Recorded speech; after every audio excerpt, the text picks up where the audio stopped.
बिस्मिल्लाहिर्रहमानिर्रहीम। अस्सलामु अलैकुम प्यारे दोस्तों, अगर आपसे किसी ने पूछ लिया कि इस दुनिया में सबसे पहले हज किसने किया तो शायद आप ना बता पाए, लेकिन इस वीडियो को देखने के बाद यकीनन आप जान जाएंगे कि इस दुनिया में सबसे पहले हज किसने किया। दोस्तों, अगर आप इस बारे में जानना चाहते हैं तो इस वीडियो को आखिर तक जरूर देखिएगा, और साथ ही साथ अगर आप हमारे चैनल पर नए आए हैं तो वीडियो को लाइक करने के साथ साथ चैनल को सब्सक्राइब जरूर कर लीजिएगा। तो चलिए दोस्तों, शुरू करते हैं। दोस्तों, सऊदी अरब के मक्का शहर में काबा शरीफ की तामीर तो आदम अलैहिस्सलाम के दौर में ही हो चुकी है। रिवायतों में आता है कि जब अल्लाह ने आदम अलैहिस्सलाम को जन्नत से निकालकर इस जमीन में भेजा तो आदम अलैहिस्सलाम ने अल्लाह के हुक्म से पहाड़ों से पत्थर लाकर काबा की तामीर की।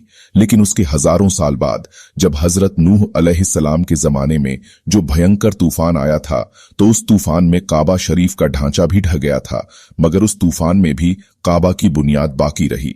उसके बाद यानी कि आज से तकरीबन 4000 साल पहले मक्का शरीफ में कोई भी नहीं रहता था। फिर हजरत इब्राहिम अलैहिस्सलाम अल्लाह ताला के हुक्म से अपनी बीवी हजरत हाजरा और बेटे हजरत इस्माइल अलैहिस्सलाम को लेकर रवाना हो गए और इस मकाम पर पहुंचे जहां अब मक्का वाक़ई है। यहां न कोई इमारत थी और न पानी था और न यहां कोई रहता था। दरख्तों के नाम पर सिर्फ बबूल वगैरह की झाड़ियां थीं। हजरत इब्राहिम अलैहिस्सलाम ने बीवी और बच्चे दोनों को यहां बिठा दिया, एक मशकीज पानी का और खजूरें पास रख दी, और फिर आप अलैहिस्सलाम शाम की तरफ चले गए। हजरत इब्राहिम अलैहिस्सलाम ने दूसरी बार मक्का आए तो कयाम नहीं किया, लेकिन जब तीसरी बार तशरीफ लाए तो हजरत इस्माइल अलैहिस्सलाम से फरमाया कि बेटा, अल्लाह ताला ने मुझे एक हुक्म दिया है। तो हजरत इस्माइल अलैहिस्सलाम ने कहा तो अतात कीजिए। हजरत इब्राहिम अलैहिस्सलाम ने कहा, अल्लाह ताला ने मुझे हुक्म दिया है कि यहां एक घर बनाओ। घर की तामीर शुरू हुई। हजरत इस्माइल अलैहिस्सलाम पत्थर लाते जाते और हजरत इब्राहिम अलैहिस्सलाम बनाते जाते थे। जब तामीर जरा बुलंद हो गई तो हजरत इस्माइल अलैहिस्सलाम एक पत्थर उठाकर लाए ताकि हजरत इब्राहिम इस पर खड़े होकर तामीर करें। यही मकाम इब्राहिम है। दोनों बाप बेटे दीवार उठाते जाते थे और दुआ करते जाते थे, ऐ परवरदिगार, हमसे कबूल फरमा, तू सुनने और जानने वाला है। उन्होंने उस घर की तामीर न मिट्टी से की और न छूने से, बस पत्थर पर पत्थर रखते चले गए।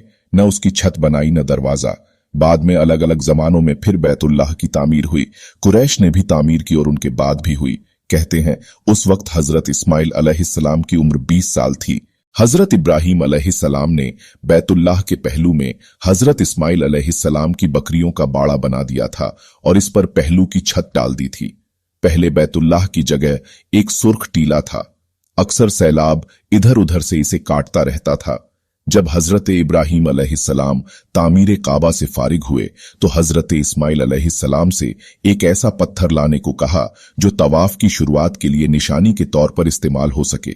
यह पत्थर हजरत जिब्रील अबू कुबैस की पहाड़ी से लाए। हजरत इब्राहिम अलैहिस्सलाम ने इसे इस मकाम पर रख दिया जहां वह अब कायम है। रिवायत है कि यह बहुत रोशन था। हजरत जिब्रील अलैहिस्सलाम ने उन्हें तमाम मकामात दिखाए। और दोस्तों, हजरत इब्राहिम अलैहिस्सलाम को जब अल्लाह की तरफ से लोगों को हज करने की दावत देने का हुक्म मिला तो हजरत इब्राहिम अलैहिस्सलाम ने अल्लाह से यह सवाल किया कि ए मेरे खुदा, यहां पर कौन लोग हैं जो मेरी आवाज को सुनेंगे। अल्लाह ताला ने फरमाया कि ए इब्राहिम, आवाज देना तुम्हारा काम है और लोगों तक उस आवाज को पहुंचाना मेरा काम है। दोस्तों, उसके बाद हजरत इब्राहिम अलैहिस्सलाम अबू कुबैस पहाड़ी पर चढ़कर एक बड़े से पत्थर पर खड़े हुए और लोगों में हज करने का ऐलान किया।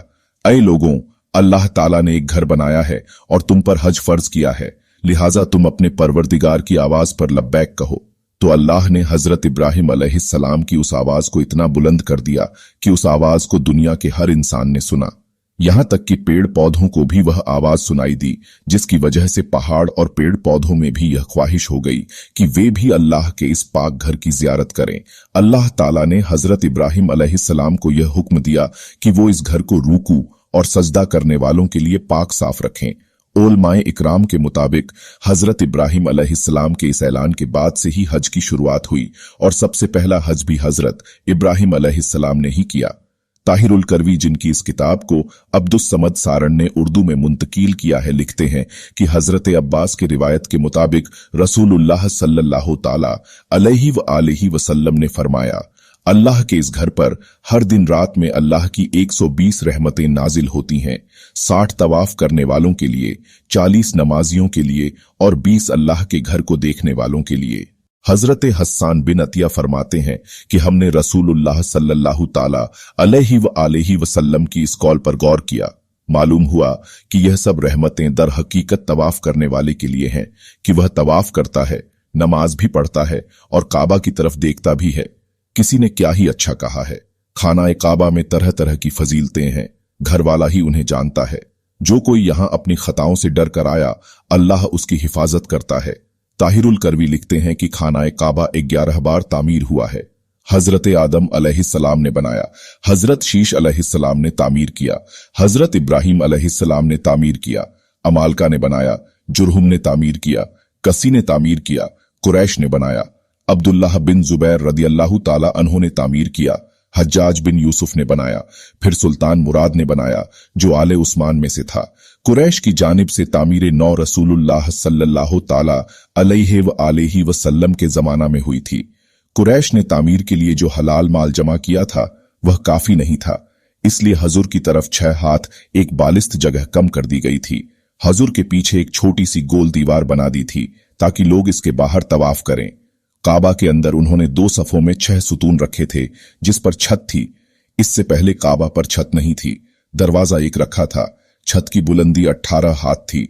हजरत अब्दुल्लाह बिन जुबैर रज़ियल्लाहु ताला अन्हु की तामीर बैतुल्लाह के बारे में ताहिरुल करवी बताते हैं, उन्होंने 3 दिन तक इस्तखरह करने के बाद काबा को बिल्कुल जमीन के बराबर कर दिया और हजरत इब्राहिम अलैहिस्सलाम की बुनियाद को भी खुदवाया तो देखा कि वह 6 हाथ और एक बालिश्त हजरे इस्माइल में दाखिल है।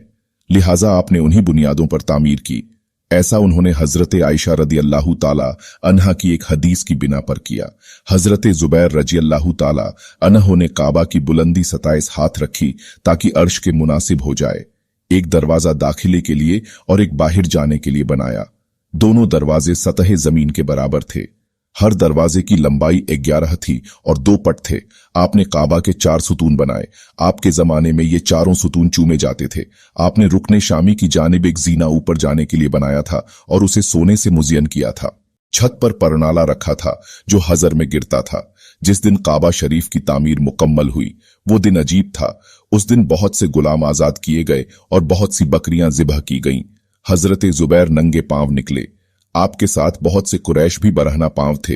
हत्ता के कनम के मकान पर मस्जिद आयशा पहुंचे और उम्रा का एहराम बांधा कि अल्लाह ने उन्हें इब्राहिमी तामीर पर तामीर काबा की तौफीक अता की। इब्ने जुबैर की तामीर की वजह यह थी कि एक शख्स ने मुहासरे के जमाने में मस्जिद हराम के किसी खेमे में आग जलाई। खेमे में आग लग गई जो बढ़ते बढ़ते काबा तक पहुंच गई और उसने गिलाफे काबा रुकने यमानी जला डाला। यह वाकया 64 हिजरी का है।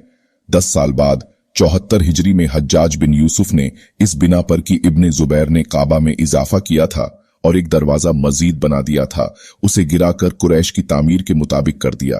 ताहिरुल करवी लिखते हैं कि खानाए काबा की हर एक चीज अब्दुल्लाह बिन जुबैर की बनाई हुई है, सिवाय उस दीवार के जो हुजर में है वह हज्जाज बिन यूसुफ की बनाई हुई है। इसी तरह मशरिक के दरवाजे की चौखट और वह अंदरूनी सीढ़ी जो काबा की छत तक जाती है। उस्माने सुल्तान मुराद राबे के जमाने में 19 शाबान 1039 हिजरी को सुबह 8 बजे मक्का और इसके अतराफ में शदीद बारिश हुई। बारिश से सैलाब हरम शरीफ में दाखिल हो गया और काबा शरीफ के दरवाजे की चौखट से भी बुलंद हो गया। दूसरे दिन जुमेरात को असर के वक्त काबा की शामी दीवार दोनों तरफ से गिर गई और उसके साथ मशरिक की दीवार का कुछ हिस्सा भी, मगरबी दीवार भी दोनों तरफ से छठे हिस्से के बख्तर गिर गई। छत का कुछ हिस्सा भी गिर गया। चुनांचे सुल्तान मुराद ने दोबारा काबा की तामीर का हुक्म दिया। 1 साल में यह तामीर मुकम्मल हुई। इस तरह जिस तरह हज्जाज बिन यूसुफ ने बनवाई थी, सुल्तान मुराद की तामीर हमारे इस दौर तक बाकी है। दुआ है ऐ रब्बे करीम मौला तमाम उम्मते मुस्लिमा को हज जैसा अजीम फरीजा अदा करने की तौफीक अता फरमा। आमीन या रब्बुल आलमीन। अस्सलामु अलैकुम व रहमतुल्लाहि व बरकातुहू।